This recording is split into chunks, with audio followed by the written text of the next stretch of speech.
தமிழர்களே, சிவகுமாரின் அன்பான வணக்கங்கள். ரொம்ப நாள் கழித்து, சில ஆண்டுகள் கழித்து என்னுடைய கல்லூரி நண்பர் ஒருத்தரை சந்தித்தேன். வழியில் அப்படியே வாக்கிங் போயிட்டே இருக்கிறப்போ அவர் அன்போடு வீட்டுக்கு கூப்பிட்டேன். ஒரு மாதிரி சோகமாகவே இருந்தால், என்னப்பா விஷயம் அப்படின்னா, இல்லை ரொம்ப கவலையாக இருக்குது. என்ன கவலை அப்படின்னா, இல்லை பொண்ணுக்கு பல இடத்துல கல்யாணத்துக்கு மாப்பிள்ளை பார்க்குறேன், எதுவும் சரியாக செட் ஆக மாட்டேங்குது அப்படின்னு ஒரு பெண்ணை பெற்றவருக்கு உரிய பொறுப்போடு கவலைப்பட்டார். நான் சொன்னேன், சரிப்பா இதெல்லாம் லைஃப்னா எல்லாம் தான்ப்பா, இதுக்கெல்லாம் கவலைப்படக்கூடாது. அது நடக்க வேண்டிய நேரத்தில் தானாக நடந்துடும். என்கிட்ட வேணா சொல்லு, நானும் 2-3 பேர் தெரிஞ்சவங்க யாராக இருந்தாங்கன்னா சொல்லி வைக்கிறேன், அந்த பொண்ணோட ஜாதகத்தை கொடு அப்படின்னு அவருக்கு மன அமைதிக்காக சொல்லிவிட்டு அப்புறம் நானும் கொஞ்சம் அப்படி ட்ரை பண்ணேன். இதில் ஒரு மாத காலத்தில் அங்கேருந்து என்னோடய நண்பர் அங்கேருந்து வந்து, அப்பா பொண்ணுக்கு திருமணம் ஃபிக்ஸ் ஆகிடுச்சு அப்படின்னா. அந்த மகளுக்கு திருமணம் ஃபிக்ஸ் ஆகிடுச்சு அப்படின்றதையும் அவன் சோகமாக தான் சொன்னான். போன தடவை வந்தப்போ பொண்ணுக்கு கல்யாணம் ஆகலைன்னு கவலைப்பட்டேன், இப்போ ஃபிக்ஸ் ஆகிடுச்சு, இதையும் இன்னும் சந்தோஷமாகவே சொல்ல மாட்டேறான்னு. இல்லை சந்தோஷந்தான், ஆனாலும் ஒரு சின்ன சிக்கல் இருக்குது. என்ன சிக்கல்னா, மாப்பிள்ளை வந்து அமெரிக்காவில் இருக்கிறாரு, அதெல்லாம் எனக்கு கஷ்டமாக இருக்குதுன்னு. மாப்பிள்ளை அமெரிக்காவில் இருக்கிறாரா, இது எவ்வளோ சந்தோஷமான விஷயம், இதுக்கு ஏன் கவலைப்படுறான்னு.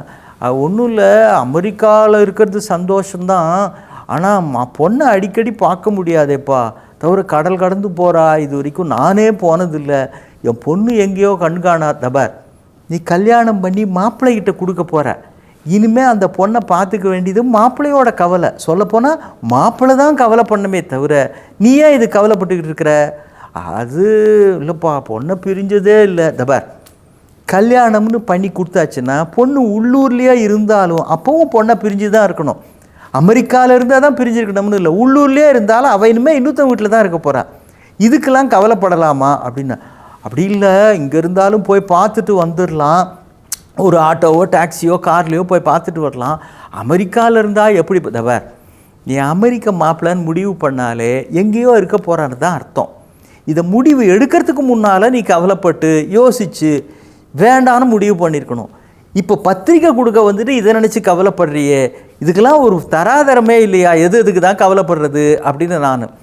அப்படி இல்லை, இனிமேல் எப்போ பார்க்க போகிறோமோ, என்ன இருந்தாலும் என் கண்ணுக்கு கண்ணாக வளர்த்த புள்ள இல்லையா, அதாவது எல்லாத்துக்கும் கவலை பண்ணுறதுன்னு ஒரு தெளிவில் இருக்கிறான். இனிமேல் பார்க்க முடியாது. தபார், இப்போல்லாம் எவ்வளோ வழி இருக்குது, செல்ஃபோன்லேயே நேரடியாக ஒருத்தருக்கு பார்த்து பேசிக்கலாம். உங்கள்கிட்ட ஸ்மார்ட் ஃபோன் இருக்கா, வீடியோ கால் பண்ணு, வாட்ஸ்அப்பில் பேசலாம், தாராளமாக பேசிக்கலாம், இதெல்லாம் ஒரு விஷயமான. அவன் அதுக்கும் ஒரு பதில் சொன்னான் பாருங்க.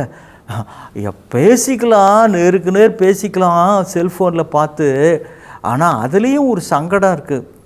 அதில் என்னடா சங்கடம்னு, இங்கே நமக்கு பகல்னா அமெரிக்காவில் இரவு இல்லையா, அதனால் நான் ஃபோன் பண்ணுறப்போ அங்கே அவள் தூங்கிட்டு இருப்பா, மாப்பிள்ளைக்கு டிஸ்டர்பன்ஸாக இருக்கும். அப்போ நான் தபார் உதப்பம் ஒன்று, எத்தனை மணிக்கு பேசுறதுன்னு முடிவு பண்ணிக்க.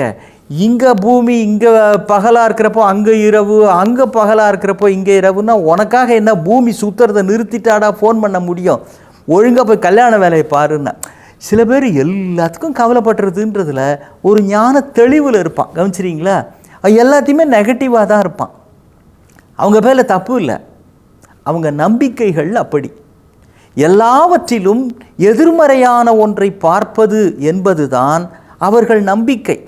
என்னது அவங்க நம்பிக்கை, ஏதாவது நெகட்டிவாக நடந்துருமோ அப்படின்னு நம்பிக்கிட்டே இருக்கிறாங்க.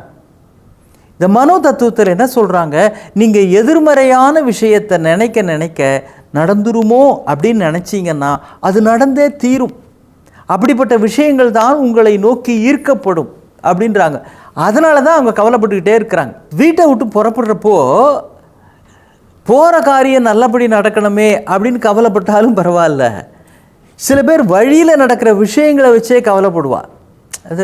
இந்த சகுனம் பார்க்குறது அப்படிம்பாங்களே, ஒருத்தர் புறப்படுறப்போ பூனை வந்துருச்சுன்னா டாட்டா என்னடா இந்த சமயத்தில் பூனை குறுக்க போகுது.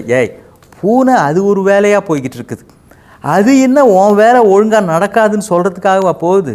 என்கிட்ட ஒரு குட்டி பையன் வந்து கேட்டான், அங்கிள் நம்ம ஒரு வேலையாக போகிறப்போ எதிர்த்தாப்பில் பூனை வந்துன்னா என்ன அர்த்தம் அங்கிள் அப்படின்னா.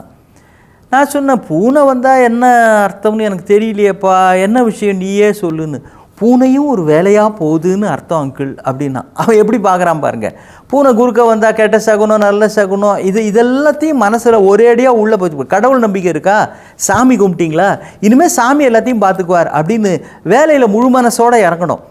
சாமி பேரில் நம்பிக்கைன்னு ஒன்று வச்சாச்சுன்னா இனிமேல் சாமி பார்த்துக்குவார், அவ்வளவுதான். நம்முடைய நம்பிக்கைகள் தான் நம்மை செலுத்துகின்றன என்பதை புரிந்து கொள்ள வேண்டும். என் பேரில் எனக்கு நம்பிக்கை இருக்கிறது, என் திறமை, என் அனுபவம், என் அறிவு எனக்கு கை கொடுக்கும் அப்படின்னு நம்பினா அதை நம்பணும். நம்பிக்கைன்னு ஒன்று வச்சா கொஞ்சம் சாமியை நம்புறது, கொஞ்சம் சகுனத்தை நம்புறது, கொஞ்சம் ஜோசியத்தை நம்புறது, கொஞ்சம் தன்னை நம்புறது அப்படின்னு எல்லாத்துலேயும் கொஞ்சம் கொஞ்சம் நம்பிக்கை இருக்கக்கூடாது. எதை நம்பினாலும் அதை முழுமையாக நம்புங்கள். நம்முடைய நம்பிக்கைகளே நமக்கு சிறகுகளாகவும் இருக்கும், நம்மை கட்டி போடுகிற சங்கிலிகளாகவும் இருக்கும். அதை நாம் சங்கிலிகளாக மாற்றுகிறோமா, சிறகுகளாக ஆக்கி உயர்கிறோமா என்பது நம்மை பொறுத்தது.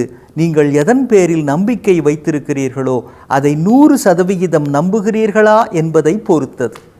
மீண்டும் சந்திப்போம். வணக்கம்.